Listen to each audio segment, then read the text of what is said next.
Hello and welcome to another edition of Ask Cheeky. I'm Isaiah Henkel with Cheeky Scientist, and today's question comes from Emily Rodriguez. I gave my resume to a contact at a company I want to work for 2 weeks ago, but haven't heard anything back. What should I do?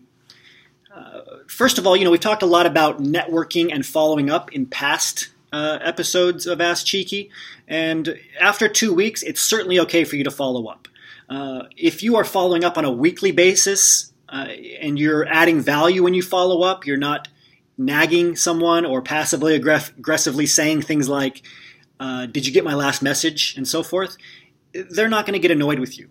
If you are always positive, if you're always polite, if you always add value, you can always follow up. Certainly every week and for sure every 2 weeks. So if you have handed your resume over to a contact and they haven't given you any reason or timeline for when they're going to get back to you, then certainly follow up after a week. If it's been 2 weeks, follow up as well. It's an important point to make here that you may want to ask the person after you give them their resume, when would be a good time to circle back on this? Or, when might I hear from you?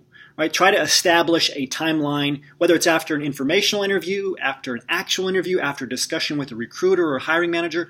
Always follow up by, showing appreciation for the fact that they've talked to you and helped you, and then ask them when it would be a good time to follow up. Have them give you a timeline. Don't just wait for it to happen and kind of guess when the best time to follow up is. And when you do follow up, again, make sure you're adding value. And don't set your threshold for following up once and then assuming, it's game over or they don't care. In industry, it can take people, it's very, very common to take them a week or two just to get through their inbox. If you're reaching out on LinkedIn, if the other person has a job already, they're very likely not looking at their LinkedIn messages often, if at all. So make sure you're following up. Sometimes you'll have to follow up 3, 4, 5, 6 times in order to get a response. That's okay. Just always maintain a positive tone, show appreciation. Don't remind them that you have reached out before. Don't be passive aggressive. Just keep adding value and certainly follow up. And you can avoid all of this and make the whole follow-up process easier for you by after you meet somebody or after you connect, after you give them your resume, by asking them when it's likely for you to hear back from them or when you should follow up with them.